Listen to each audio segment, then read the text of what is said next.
The American motto of E pluribus unum, out of many one, encapsulates the idea that we are one people, despite our great diversity of race, religion, and ideology. In this American moment, it can feel like we are becoming less and less one people and instead fragmenting into many. Polarization is high. The growing political polarization in America is hard to ignore. Racism continues to plague our institutions and communities. Tragedy in Charleston. At least 9 people killed overnight in a massacre in an historic black church. Distrust between and about faith communities is increasing. More than 5,000 people attended funeral prayers for 3 murdered Muslim students in North Carolina. At the Aspen Institute's Religion and Society program, we are working to mend these divisions by creating resources, building networks, and galvanizing philanthropic giving and religious pluralism. We are helping build a society in which diverse religious communities and non-believers alike engage with each other in beneficial ways, maintain their distinct identities, and defend each other's right to thrive. The vision of religious pluralism can be a force for positive social change, enabling us to understand ourselves and our relationship to one another. To learn more about our initiatives, join us on Twitter, join our email list to get invitations for upcoming events, learn more on our website, or email us with any questions.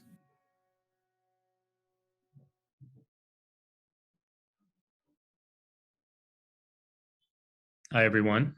Welcome, and thank you for being here with us today. It's a real pleasure. My name is Simranjeet Singh. I am the Executive Director for the Aspen Institute's Religion and Society program. I joined the organization about 4 months ago, but the organization has actually been around for about 10 years now. We're celebrating our 10-year anniversary this year. And the organization was actually born in the wake of incredible Islamophobia. And our founder, Meryl Sherdoff, looked around and she recognized that it was running parallel to the type of anti-Semitism that she had experienced in her own life. And so this has been the focus of our work, building religious pluralism from day one to ensure that every community, every individual has the opportunity to thrive. And that includes people who are religious and people who aren't religious too. In the past few months, I've really come to enjoy the work with this organization. I've been drawn to the incredible team, and I wanted to share with you that while I have the privilege of introducing you and welcoming you today to our work, we have some folks that you don't get to meet today, but hopefully you'll have the opportunity to come across in our future engagements. And that's Allison Ralph, Marklyn Lewis, Sheridan Ruiz, and Abby Hogg. I also want to say that we have gone through a great transition that I'm really excited about. We have rebranded as part of our organizational maturity. We were known as the Inclusive America Project, and we're now the Religion and Society program at the Aspen Institute. And this idea of looking at religion and society, that's really driving our work. And it's why we're here today talking about the Capitol siege of January 6th. I remember I was in Buffalo on that day. We were visiting family over the winter break, and my phone just started blowing up. I was getting messages all over the place from people who were telling me to turn on the TV and look at what was happening in DC. And I think, like a lot of Americans, we sat there and watched something really historic and horrific unfold in our nation's capital. And there was something really interesting that I noticed that day and over the days that followed. People like Jack Jenkins and Peter Manceau, our moderator today, they've called our attention to this, that religion actually played a central role in animating the insurrection.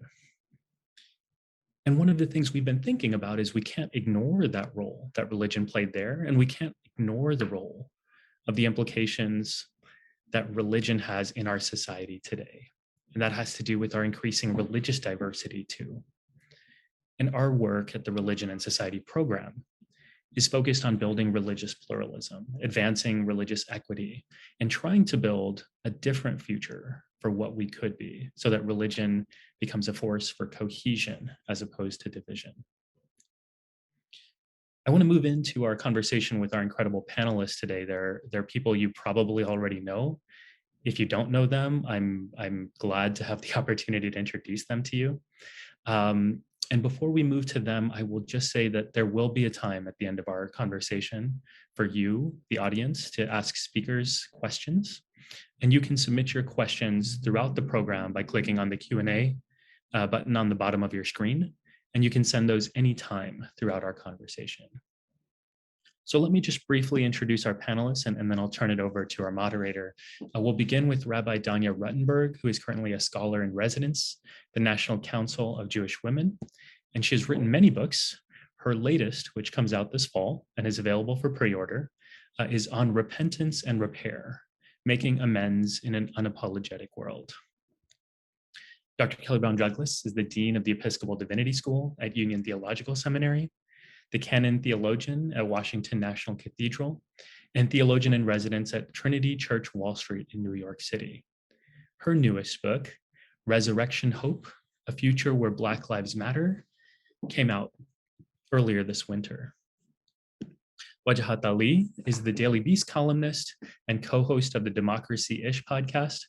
He's also celebrating a new book release, Go Back to Where You Came From, and other helpful recommendations on how to become American. And finally, Peter Manceau, our moderator for today. He currently works as the Lilly Endowment Curator of American Religious History at the National Museum of American History of the Smithsonian.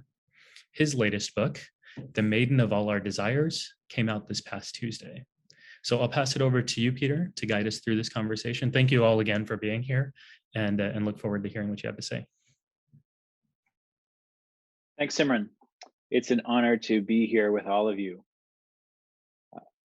As the curator of religion at the National Museum of American History, I keep an eye on most large public events, wondering what role religious ideas and traditions might play, and always wondering if there might be some materials that are important enough to be added to the national collection of the Smithsonian.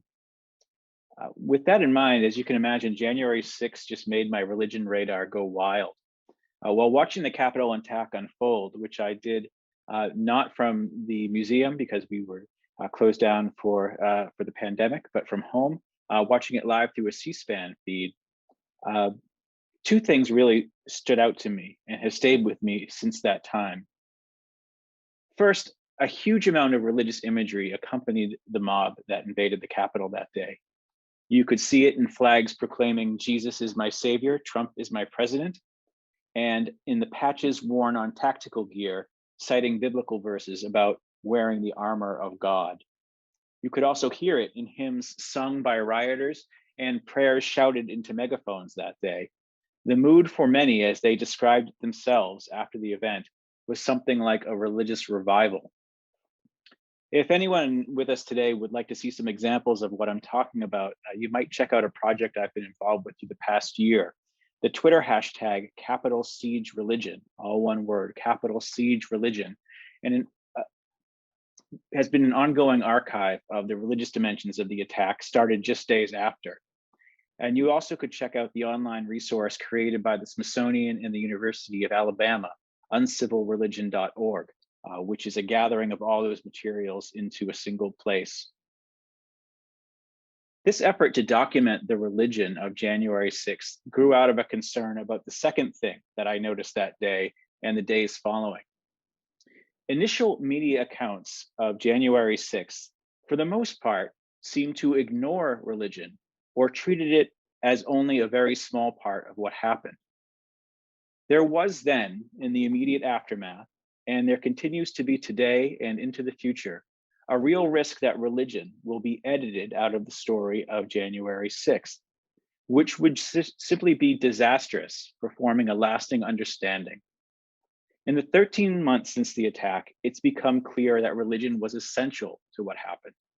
Religious symbols and rhetoric provided encouragement to a large number of the rioters as they have expressed themselves, but perhaps more importantly, religious symbols and rhetoric gave permission to many others. Whether or not they were religious themselves, to hear sermons broadcast over them gave them a psychological safety net, made them feel that their cause was righteous, and allowed them to do things they otherwise wouldn't have dreamed of doing.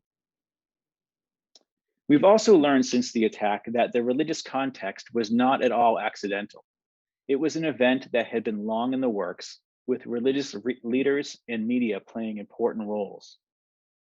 But it's important to note that January 6th was not only a destination, it was a collection of signposts directing those involved for what may be yet to come. One of the biggest signposts visible that day is often read as the rise of Christian nationalism. This can be a term that's confusing when we talk about this because no one who may believe the beliefs that are identified as Christian nationalism will often say, I am a Christian nationalist. And yet they might say, God wants Donald Trump to be president and I am willing to fight for it. So I wanted to start our conversation there. We have a sense of the right-wing political views and convictions that led to the US Capitol siege, but we don't talk enough about the role of religion in it. How did Christian nationalism figure into the assault and into right-wing politics more generally? Wajahat, I've been reading your book, so I'm going to start with you. Of course, everyone always starts with me with the easiest questions. How can you help us understand this term, Christian nationalism? How did you see it at work on January 6th and elsewhere in American culture before and since? So I appreciate your framing, and just last week, this remarkable report came out called "Christian Nationalism and the January 6th Insurrection," right? Drawing on 60 pages of work from researchers, talking about the role specifically of Christian nationalism on the January 6th attack. Which I just want to remind everyone, as of last week, according to the Republican National Committee, not just some outliers, some fringe congressmen, the Republican National Committee decided to say that that was a form of legitimate political discourse done by, quote, ordinary citizens.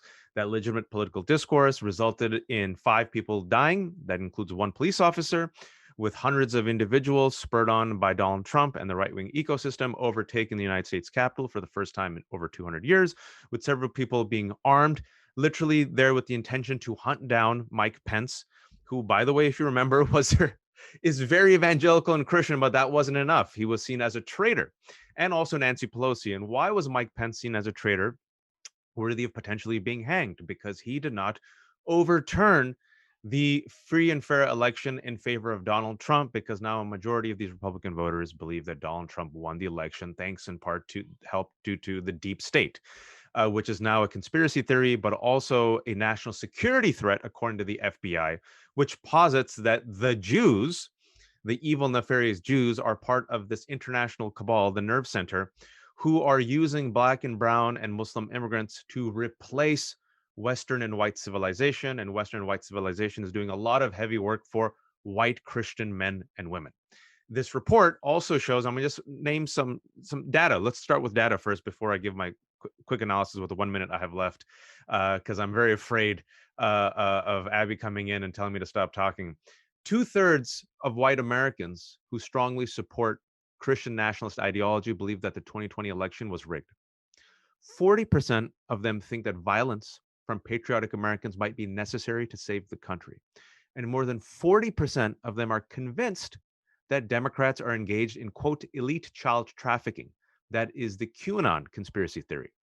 And so all of this, I believe, is part and parcel of this myth that America was created by the white Christian man.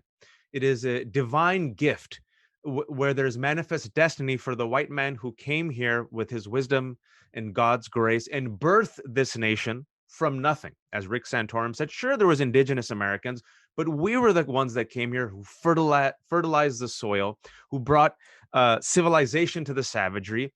And this country belongs to us. We are the true Americans without the hyphens or the asterisks, as Mitch McConnell reminded us recently, right? African Americans are voting as high as rates as Americans. The rest of us have the hyphens and the asterisks. White cultural conservatives are the natural born citizens of this country. This country belongs to them. They have a privileged position in life. And as all the data has shown, and as the rest of us have kept warning since 2016, it was not economic anxiety that drove Trump's supporters. It was predominantly cultural anxiety. And when you break that down, Peter, that means we are being replaced. To them, equality is oppression. When we look at the country, we see Black woman and a Sikh man and a Muslim man, and we are losing out. It isn't the poor folks. It's the people, and all the data shows that who once had privilege, who feel like they have less privilege, they have less power. And as such, Trump is their avatar who promised them revenge, and he was also their id. And yes, he's flawed, but as we've heard from evangelical Christians, he's Cyrus, the Persian pagan god, a flawed instrument that God has nonetheless chosen for this divine purpose. And so when you look at CRT book bans, the controversy over 1619, when it comes to the assault on women's rights, when it comes to voter suppression, if you step back and look at the macro level, Peter, what it is I call the death rattle of white supremacy that has become the death march. They're coming to get us. They're replacing us. It's the Jews who are the masterminds. That's anti-Semitism. They're using the Muslims. That's Islamophobia. That was basically the reason for the shooter in the Tree of Life. He said, I'm going to punish the evil, filthy Jews for bringing in the evil, filthy Muslims. Black people are seen as a criminal element. The horde is coming. The invaders, the Mexicans, the gays are weakening men. Feminists are weakening male masculinity. And as such, God has given us the stamp of approval to use whatever means is necessary to protect our religion, to protect our identity, to protect our land from the invaders. It's part and parcel of the American narrative. It is the genesis, if you will, of the American experiment. It's not the American dream, but it's the American nightmare. And you have to name it because the data shows and history shows that it is part and parcel of white Christian nationalism, where religion is used as the ideological rationalization for the elevation of the white male and a white patriarchal system, where we'll allow you blacks and you browns and you darkies and you women, but as long as you know your place and as long as we're on top. And that's what we're dealing with. We're dealing with the death rattle of white supremacy that has become the death march. Danya, I saw your hand go up halfway through that answer, so I'm gonna bring you into this conversation as well. And of course, Wajahat used the word replace a couple of times, and before January 6th, of course, that's what we heard in Charlottesville, right? We heard Jews will not replace us. So I wonder if you could give us some suggestion of the ideological underpinnings of what we're talking about here and how it has played out in places and issues that may seem far removed from January 6th, both before and since. Absolutely. And yeah, that was just like a natural. I'm the worst on these Zoom panels because, you know, he said the Jews and I was like, the Jews, yes, you know, they talk about different cultural speech patterns, and Jews are all about that sort of participatory overlapping, like, you know, yes, hi, yes, I agree. Anyway, underlying underpinnings of Christian nationalism, I really agree with Wajahat. White supremacy is the big one. A lot of what didn't birth but really animated the religious right as we know it, which then has become the movement for Christian nationalism, is white supremacy. When the big driver is that when the sort of movement of white racists lost a court battle for school segregation in the late 60s, right? First, we desegregated public schools, and then they said, okay, well, our private schools will continue to receive federal funding and we will be segregated. And then in the late 70s, the court said, actually, no, you can't get federal funding for your private white Christian schools. There was a redirection of energy and a concern about loss of political power, a concern about losing some momentum and the base. If we've lost segregation, then what are we going to do? And then this is the moment when, and some claim it happened over a phone call and some claim it was more organic, but whatever, there was a movement towards abortion. And there was a decision to take on abortion as the cause to rally the troops. And so the decision to move from white supremacy into patriarchy and control was really a choice. Right before that, the Southern Baptists had said abortion was a matter of personal conscience and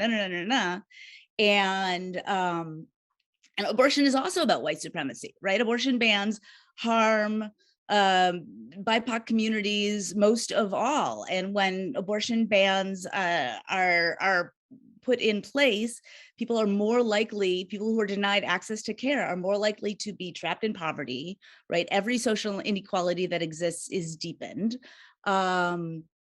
So that's also about white supremacy.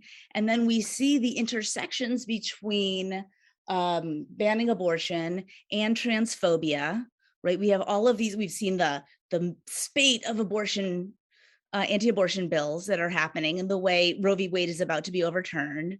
We see SB 8 in Texas. We see all of these anti-trans bills that are happening all over the place. Jonathan, what's his name? Jonathan Miller, I think, John Mitchell, was one of the architects of SB 8 in Texas, the horrible abortion bill, wrote an amicus brief for Dobbs versus Jackson Women's Health, which is probably the case that the case that will very likely cause Roe v. Wade to be overturned this spring.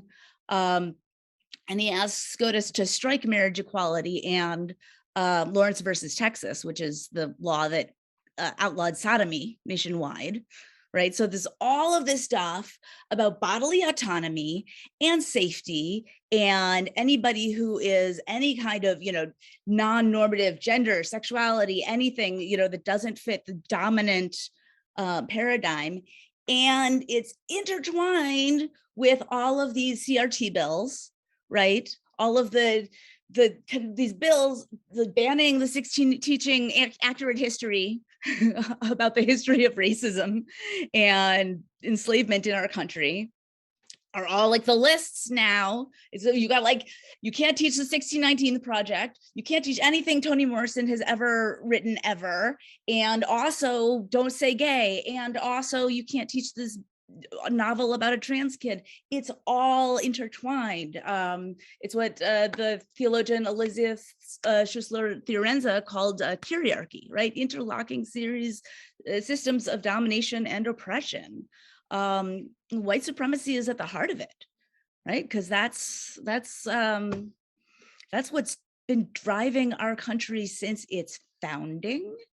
And as Wajahat said, that's that's what's driving this moment of protest against we've been at this inflection moment when power might be changing, and this moment when we had a Black man in the White House this is in some ways real and in some ways symbolic indication of a shift that I think ignited a whole gigantic part of the country that refuses to create new possibilities of what a world could be like if we let everybody share power and didn't build systems on domination and control. Kelly, I'd like to bring you into the conversation as our Christian voice here. I know that puts a lot of pressure on you. But it occurs to me that for many people watching, or many people who might hear this term Christian nationalism, they may say, oh, I am a Christian, I'm an American, I'm a patriot, I love my country and I love my church. What's wrong with that? Am I a Christian nationalist? I wonder if you could express to people who might have those thoughts, what are the real risks to democracy posed by Christian nationalism, and how does it stand distinct from simply being an American who loves their country and loves their faith? Yeah, thank you, Peter, and thank you both Danya and Wajat for your responses. They're very, very comprehensive. Let me start here with saying, and perhaps affirming what has been said, and that is that this is not, this emergence, quote unquote, of Christian nationalism is not new, right? This is the legacy of the different side of the same coin that is white supremacy, as has been said. And so what we are now calling Christian nationalism, there has always been this, if you will, sacred canopy placed over this notion that of American exceptionalism. And that's what we have to come to grips with here and be honest about. This nation was founded on a notion of American exceptionalism, which has always meant Protestant Anglo-Saxon exceptionalism. Read that whiteness. And there has always been a religious narrative that has sanctioned that. They go together. That's deeply in the roots, that is at the root of this nation's understanding of itself. Until we get to the root of that, we are going to continue to have, we will continue this legacy. And so what we are calling Christian nationalism in terms of what erupted at Capitol Hill, it's not new. It is a continuation of the legacy that is white supremacy with its religious legitimation. We've seen this emerge. There's always been a religious legitimation for slavery, et cetera, manifest destiny, all the things that have been said. So what does this mean for other Christians who would not call themselves Christian nationalists? We have to understand Christian nationalism to be that would suggest just this, that Christians are and certain Christians, Anglo-Saxon Protestant Christians, are the only persons that should, one, be treated and respected as sacred creatures that they are, and hence the only persons that have rights to citizenship rights. And so what we've got to understand is that Christian nationalism is protecting a certain notion of what it means to be an American. And what it means to be an American has, from the very inception of this country, always meant Anglo-Saxon Protestant. So that's the first thing that we have to understand. Now, which would say this, Peter, that our democratic experiment has never been a democracy. To call ourselves a democracy suggests that it is something we are, it is an aspiration, not a reality. In as much as the nation does not come to grips with the truth of its founding, then our democracy will continually be at risk. That is, that we will grow and live into a democracy will continue to be perhaps an impossible possibility. All right.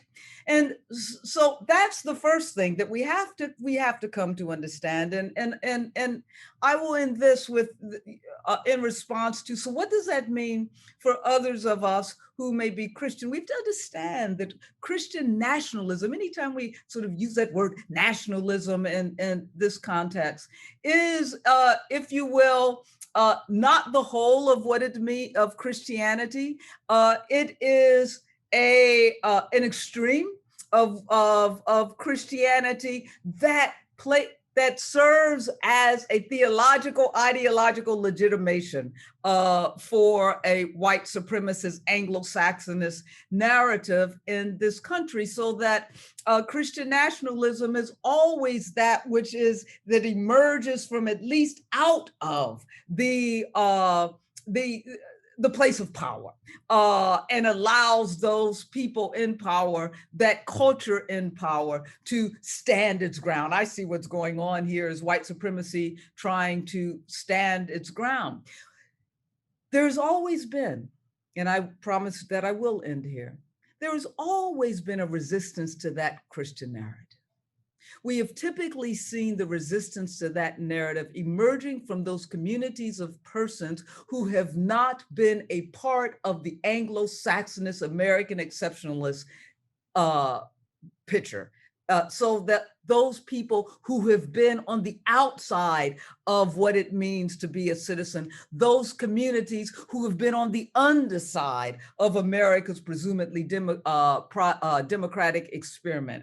And so we know I speak from my vantage point, there's always been a Black religious tradition, a Black Christian that has fought against this, resisted these notions of Christian nationalism, because Christian nationalism has always been that which has protected white supremacist narratives. And so for those of us, to me, what happened I could say a lot about what I thought of when I saw what happened on Capitol Hill, but what happened on Capitol Hill on January 6th was yet another wake-up call, not the first, yet another wake-up call for those of us who claim to be Christian to live into what that means and to begin to really raise our voice in the public square. You know, these Christian nationalists, they're doing what they're supposed to do. They're out on the public square talking about what they believe. Now, if we think that that is an affront to what it means not only to be a Christian, but an affront to what it means to be American, then not only must Christians raise their voices, but I ask the question, where are those white Americans? Where are those white Christians? If white people think, oh no, that's not me, that's not what it means to be an American, then get out there, raise your voice, speak out against it, speak out against the policies and the laws that are being implemented that indeed keep in place this white supremacist Christian nationalist, not simply narrative, but culture and reality. So it's dependent upon us to resist and raise our voices. And I want to say it's dependent upon particularly white Americans and white Christians who claim not to be a part of that narrative to get in the forefront on the public square and to stop this stuff. And it is such an important reminder that as much as we can talk about all these things on a high abstract or theoretical level, it really comes down to our personal experiences of these events and what it moves us to do. So you touched a little bit upon your personal responses as a Christian to January 6th. I'd love to hear from our other panelists what they experienced on January 6th. How did you see it, and how did you have a sense of what was unfolding as it was? Wajahat?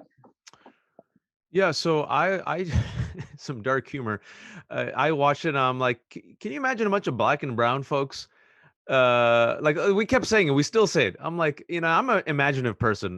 We're all writers, so this is the type of muscle we have to flex. I can't even imagine what this country would do to a bunch of bearded black and brown dudes who, let's just say, peacefully assembled with 1,000 people outside the U.S. Capitol and spoke in some foreign languages to end gun violence.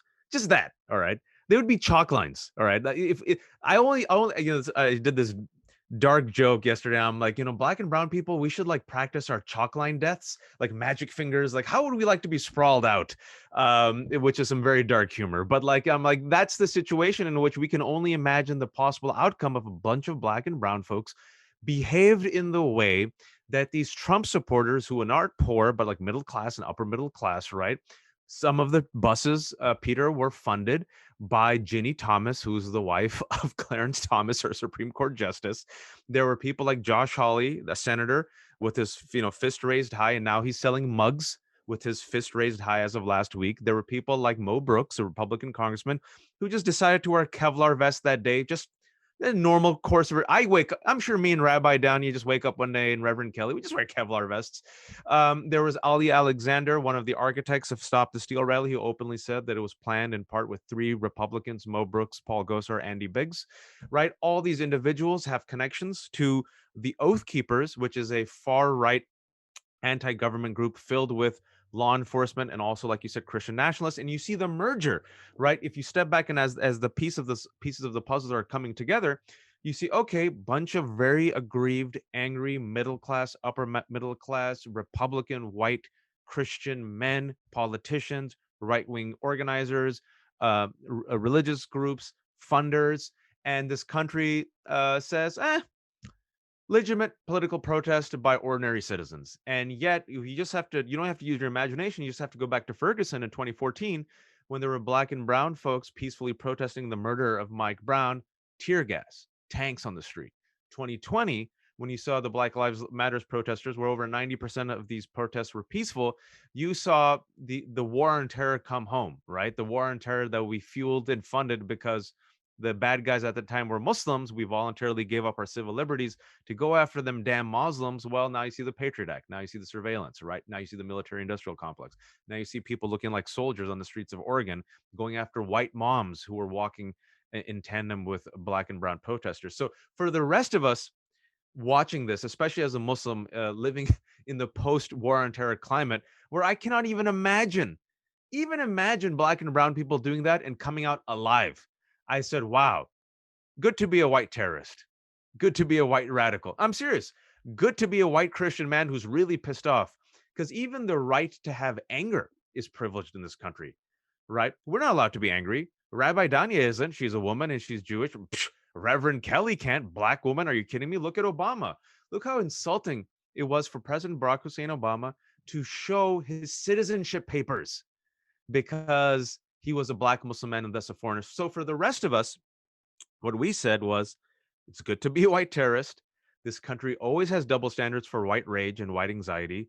2 steps forward for progress, 1 step back. And what brings us back is white supremacy chokeholding this country back to 1954. And I'm glad Rabbi Daniel went there, as 1954, for those of you who remember, was the Supreme Court decision Brown versus Board, which to me was the fundamental break, the catalyst for this fusion, this overt fusion of the, which has always been there, as Reverend Kelly said, of, white Christian nationalism as a political force, as a modern political force, using desegregation. It all comes back to schools, ladies and gentlemen. Everything comes back full circle, right? And then going into abortion rights and women's rights. So for the rest of us, it was, this is the death rattle. The blacks and the browns, we warned you, America. You thought we were crazy. You said, get over racism. We live in a post-racial society because we gave you Obama, my Muslim brother. We love Beyonce. We read Ta-Nehisi Coates. We admire Michelle Obama's tanned arms. We eat naan bread, which means bread. And the rest of us said that this is cosmetic, and you're not witnessing the root cause of it that is inspiring a radicalized, weaponized pro-death cult. That's what I call it. Radicalized, weaponized pro-death cult. And I'll end it on this. Radicalized through disinformation. They don't have horns on their head. They're not evil. They're just people. I think we've lost about 30% of this country in my lifetime, Peter. I've been saying this since 2017. And we could talk about, moving forward. I know there's some questions about how we win them over. I think we've lost them. Through disinformation, they've been radicalized through conspiracy theories such as the deep state and QAnon in particular, right? Weaponized. You've seen how more and more, going back to the old school cowboy way, right? Open carry, Texas, right?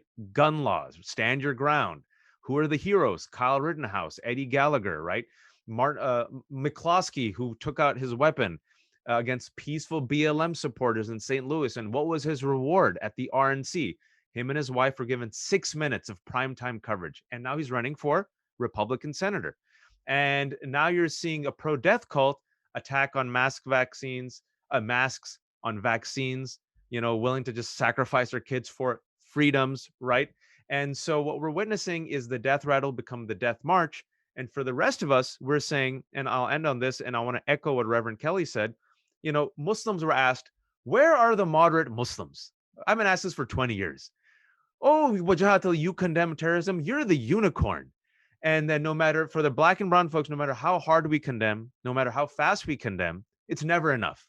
And so what the research shows, what Reverend Kelly has said, is when white folks stand up for diversity, equity, and inclusion, and when white folks speak out against racism, it has a greater impact on white people. And so what we have seen is that now Donald Trump has gone all in, so has Stephen Miller. They're literally saying white people have to go to the back of the bus to get vaccines. And now you've seen the data, Peter, have you seen it, where a majority of whites feel like they're the greatest victims in America. And so when I saw that, I'm like, all my fears came true. The death rattle has become a death march. This has become a radicalized, weaponized pro-death cult, and they'll bring it all down for power. How will the country respond? Thank you for coming to my TED Talk. I'm done. Danya, if we could hear your reflections on witnessing January 6th, 13 months ago. And I'd be particularly interested to hear hear what you thought when, many people who looked at the religion of January 6th would see, oh, there seems to be many different religious expressions on display here. And one of them was that people were blowing shofars. So I'm curious to hear your interpretation of that, and also your general experience of watching it unfold, if you can remember. Oh God, the bitter weeping laughing of the Jewish appropriation of Christian nationalism. Yeah, so that's the shofar thing. So shofars, for those of you just tuning in, are ram's horns that are like a sort of a trumpet that get carved out and used as a trumpet that date back to the biblical era, was a thing used by ancient Israelites and continue to be now used as a sacred object in Judaism and is a part of our religion and our tradition. I can go into when we use them and why, but it's a sacred object for us. And that, as many other parts of our ritual life, have become part of Christian cosplay, or a very specific Christian nationalist, fetishistic evangelical subset of Christians have started to do Jewy cosplay. And it is a combination of appropriation, right? Jesus was Jewish, so this is mine. There's the colonialism of the I walk into a space and everything here that is available to me kind of attitude, and a lot of supersessionism of the, God pick me, this is my, like the Jews don't exist, we're just gonna, that's the Old Testament, we're new, we've replacement theology, right? Jesus came and the Jews don't matter anymore kind of thing. And yeah, so that is, over, I have that bitter feeling looking at this whole movement. And certainly that was part of my experience of watching January 6th. I watched it, I think I watched January 6th, certainly with all of the feelings that I was experiencing.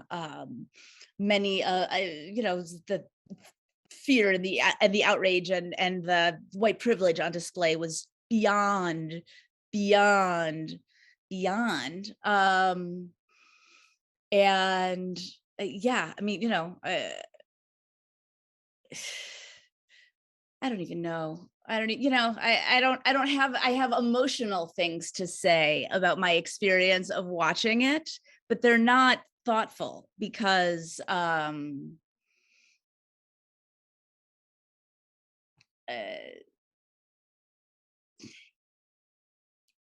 the sense that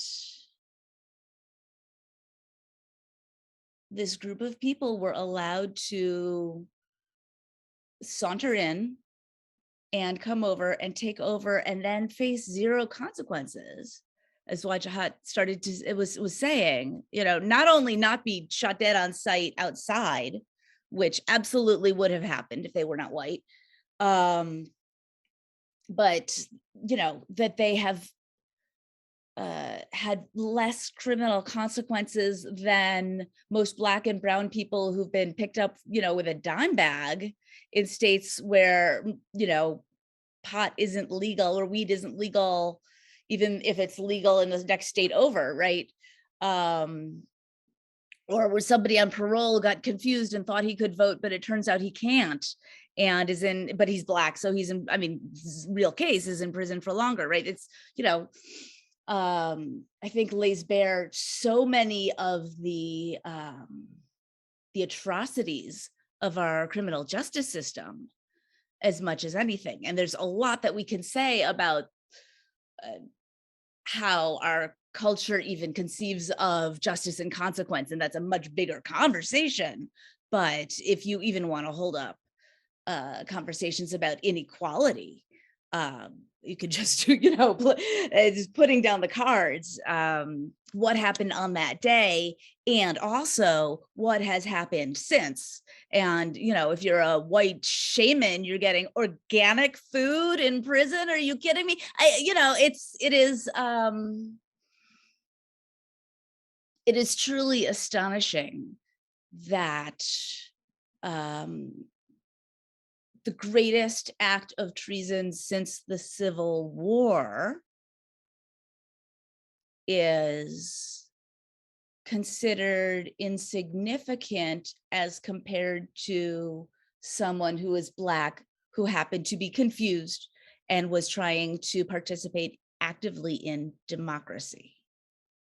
And it reminds me a lot of how immediately after the Civil War, white, even abolitionist preachers started to preach, hey guys, we should forgive the folks in the South. Unity is important. We should all become friends again. We should make up because unity is important. We started hearing that noise almost, almost immediately after January 6th, without consideration for what it means for Black people then and Black people now, Black and brown people now. So. Thanks for that. There are some questions in the Q&A that ask about strategies and where we go from here. And it occurs to me that we did advertise this conversation, I think, as offering some hope. So I'd like us all to focus for a moment of what are some models for what a positive role for religion in the public square can be. Robert Bellah very famously described the role of civil religion as the transcendent element of American political life. We saw, it seems, its opposite on January 6th. But what is the place going forward for religion in American public life if we are ever to move past this period of great divisiveness? What role does religion play, and how might it play it? And really, feel free to jump in, Kelly. Yeah, thank you, Peter. If I can jump in on that, because I appreciate that question and sort of making this turn. There's much that, of course, can be said about what happened and our responses to that. And yes, people have to be held accountable. I agree with all of that. But there's another question equally as important, and you've just asked this, if not more important, and that is that we have to make a decision about what kind of nation we want to be. Right now, this is a inflection point at this time in our history. This isn't the first inflection point in our nation's history. There has been an historical pattern. Anytime the nation, particularly Black people who have been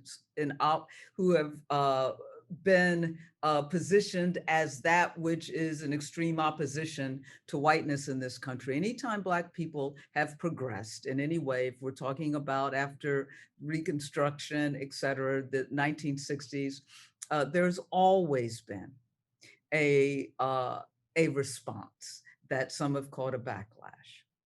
We have seen that. And what that really means is that this country has stood its ground, if you will, in terms of the roots of who it has been.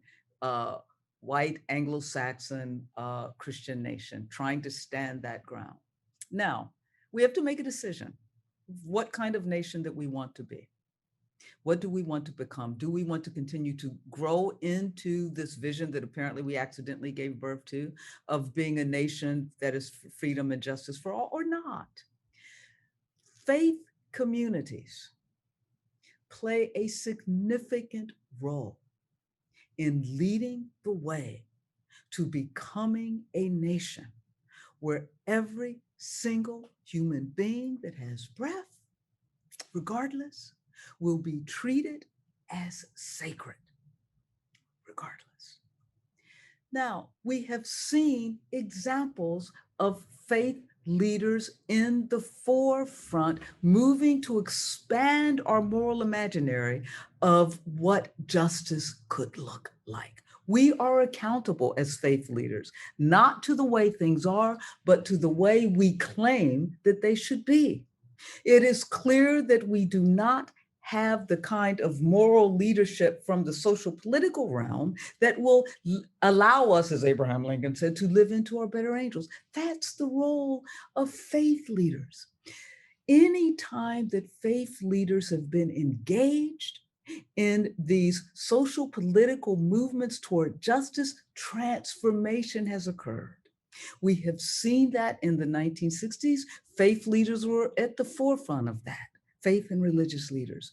We continue to see that through our history. It is time for faith leaders, and we have examples of that, whether we're talking about Reverend Barber, where we're talking about Jonah Peschner and others. We have examples of that. But we have to remember that that becomes our role, to lead us to this place that we claim is a more just future. So what are first steps toward that? What other examples do we have of that, perhaps not even in our own historical context? What we have all suggested here in one way, shape, or form is that this nation has to live into the truth of who it is, and has to deal with the truth of who we are and who we were founded to be. And it's like a weed. If you don't pull it up from the root, the weed just keeps popping up, and then it proliferates each time it pops up. What we saw in South Africa, right? What, for good or for bad, we know that there were limitations. But what they did understand, and faith leaders led the way, what they understood was that in order to move to a place of reconciliation, which is justice, we have to tell the truth. It was no accident that Nelson Mandela, who became the moral symbol of that country, would put in charge of the Faith, the Truth and Reconciliation Commission, Archbishop Desmond Tutu, a faith leader that had much respect as a faith leader, right? The faith and religious leaders must push this country to tell the truth about who it has been and the kind of nation and quote unquote democracy it was constructed to be. When we deal with that truth, then we will be able to move further toward justice. Reconciliation, unity follows justice, not the other way around. The biggest threat to a democracy, the biggest threat to unity is inequality, and inequity is injustice. And so so that's the role of faith leaders. We've seen examples in our own country of faith leaders coming to the forefront of racial justice, particular and social justice in this country. They need to do it again. They've come across religions and joined hands to do that because we all believe in a more just future. Presumably, if we do, then let's live into it.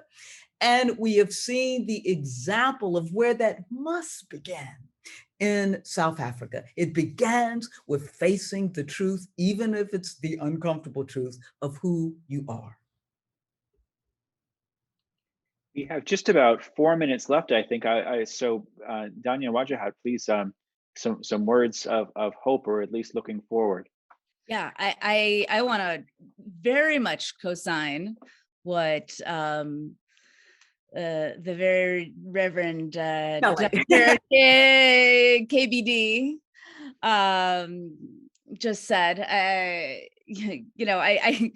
literally just finished yesterday the final copy edits of this book on repentance, where I'm taking it was like kind of the very at the very end, to the very crawling over the finish line.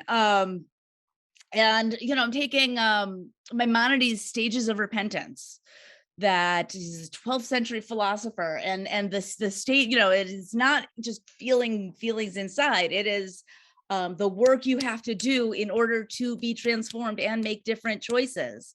And step one is confession, right? Step one is owning fully what you have done, own the harm fully, without twitching, without blinking, without anything. And I look at the question of like, can a nation repent fully?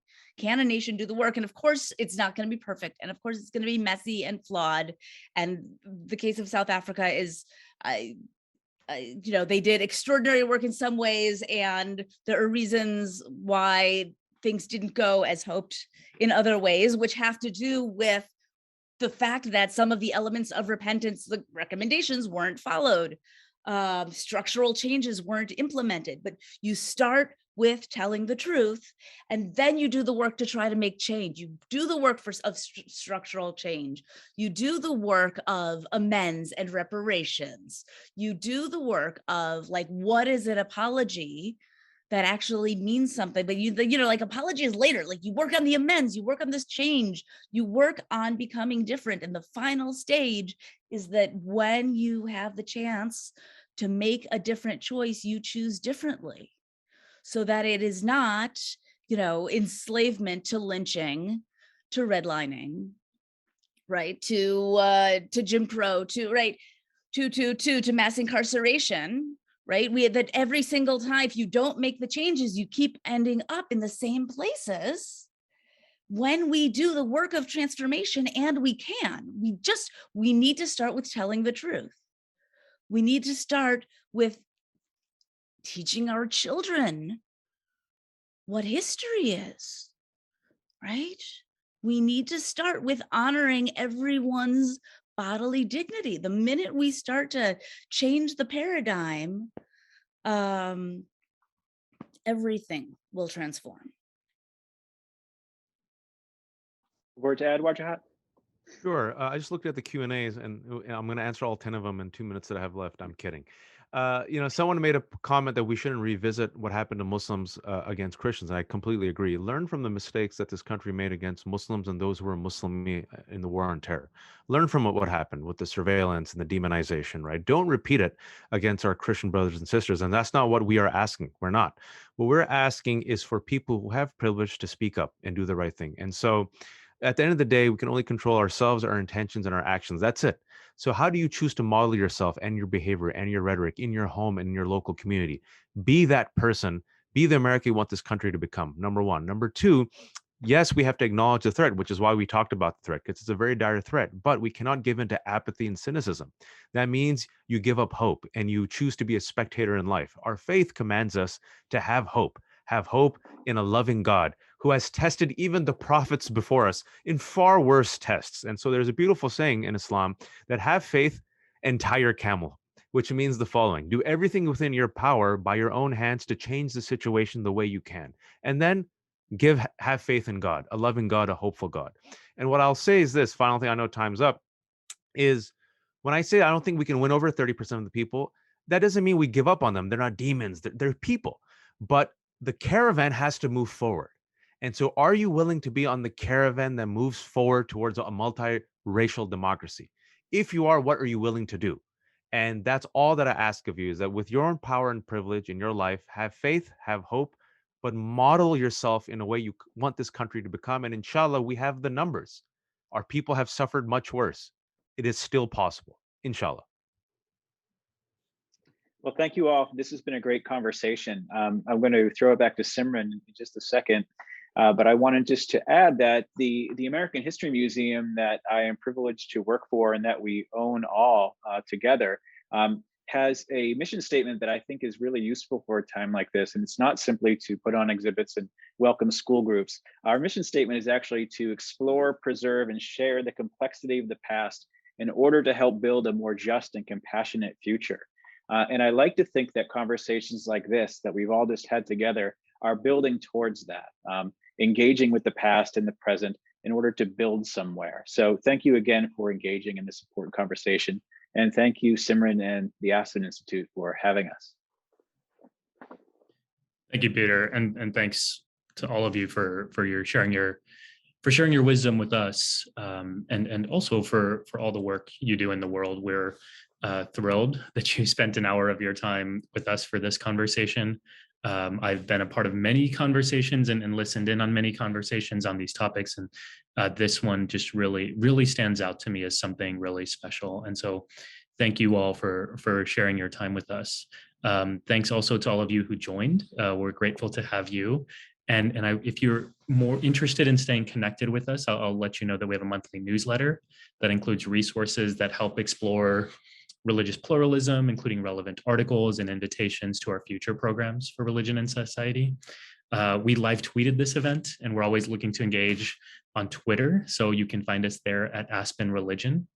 And I also, just as a final note, want to let you know we're always looking to grow and improve, and we have a very short survey that will pop up when you close the window for Zoom. If you take 30 seconds and just fill it out, I promise it's short. we would really appreciate that so we can continue to grow. So thank you all again.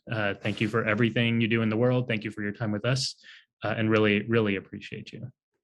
Take care, everyone.